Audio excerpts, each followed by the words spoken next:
Okay, so if this is your distribution of dots from rolling the balls and hitting the target and the carbon paper and stuff, okay? And I did my best to make a mark at the center, but maybe it was visible, maybe it wasn't, okay? Because the wood is kind of soft, it makes big marks, and it's a little hard to mark on. So you have the edge of the paper here. Now paper's bigger, I'm not going to draw the whole paper, but you could measure these dots from the edge or from the center line if you have one, right? Okay? Either way,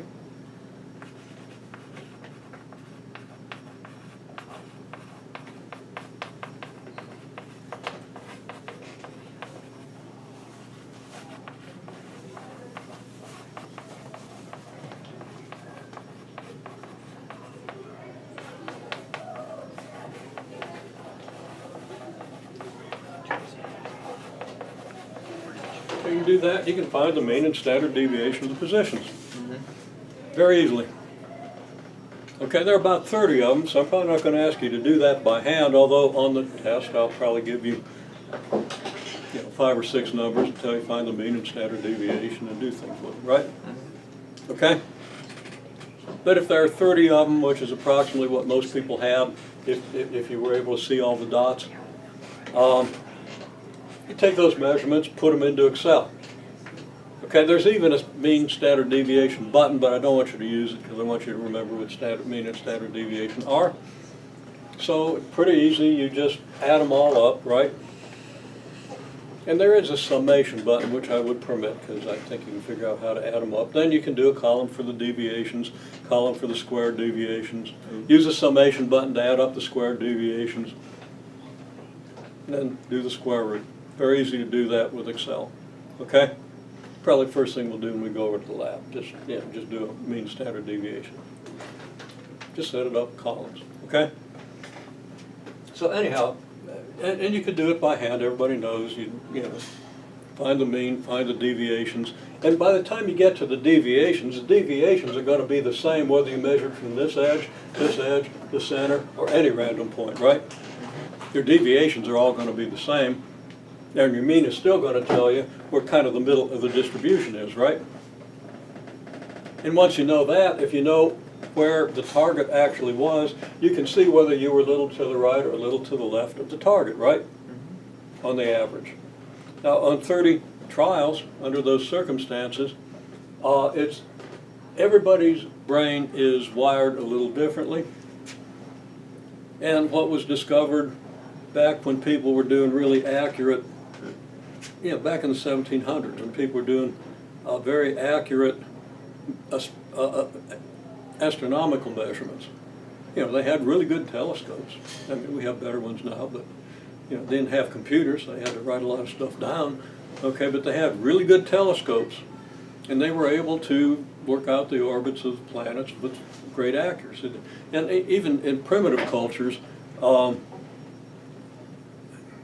many of those cultures were able to predict eclipses down to within a few minutes.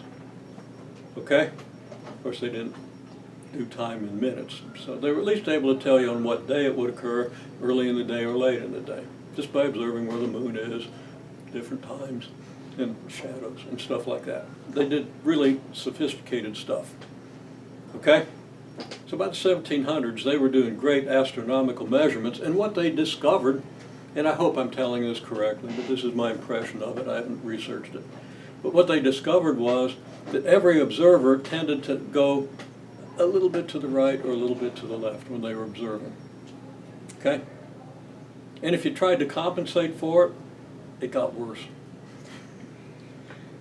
So you took the measurements as you saw them. And other people took the measurements as they saw them. Okay? And then you kind of average out those measurements and you correct most of that error so you get more precision, so you know exactly when that asteroid is going to wipe out your house. Okay? Because they were worried about that back then. They didn't even know there were asteroids, but they figured there must be, so they better. Well, I don't know. And of course, I'm not telling the history accurately at this point. You get the idea, though. Okay? They weren't worried about asteroids, but they still wanted really accurate measurements, and we built on that, and now we can observe big asteroids and predict where they're going to be when. Okay?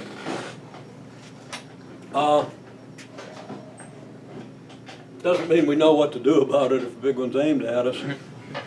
We've got plans, but we haven't executed them or implemented them because the probability is very low.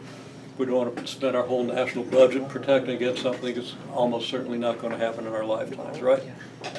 But long term, we do want to develop that capability as technology improves. Well, that's way off from the whole topic of what we do with this data.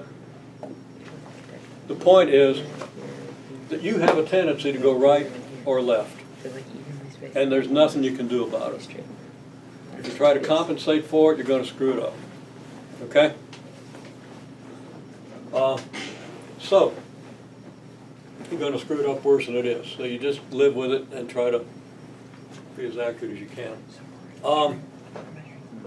Most NFL quarterbacks have a very small standard deviation and have a very small tendency to go right or left, okay? Yeah, when I played football, I had a very strong arm, well, very strong arm at high school level, 55 yards, okay? Not pro level by any means, not even Division I, not even good Division III level. But nobody ever knew which side of the field the thing was going to go on, or either whether it was going to go toward that goalpost or that goalpost, okay? So I had a big standard deviation.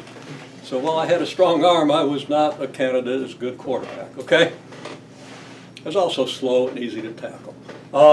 So, you know, I gave up on that career before I even started it. Okay. Incidentally, Fat Boy, whom I spent a lot of time tossing a football with, had an 80-yard arm. Okay? And it was pretty accurate. It wasn't fast enough or quick enough to play Division I. He's very athletic, though. And I know that. You know, I accurately measured where the borderline was on this 40-yard lot and the borderline on this 40-yard lot. He would stand here. I would take off running. And 20 minutes later, I'd get out close to 80 yards, and he'd throw the ball, and I'd catch it. That's pretty good catching a football. Really easy to tackle afterwards. No moves, no nothing, so I wasn't a great receiver either. But I could catch the ball as long as nobody was near me or said bad things. Okay? Limited skills. Okay. It's an adventure to catch an 80-yard pass. It's not that hard, you know, if you just know how to do it. So, yeah, we'll work that into the whole idea of means of standard deviation. They had a much lower standard deviation. Okay? He would actually get the ball into my vicinity, which is something I could never do, even 50 yards. And that's while we're still in high school. I don't know, you know, that was when I was still throwing in the low 40s. Okay? So I don't know what he topped out at. He messed up his shoulder. Okay, well, end of that story. Not important, but Fat Boy is a good guy.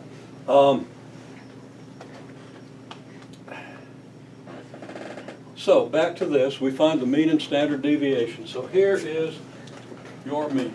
Hi. Hey Pat, hang on a second. Okay. Maybe to the right, maybe to the left, right? Okay, so pick up on that in a second.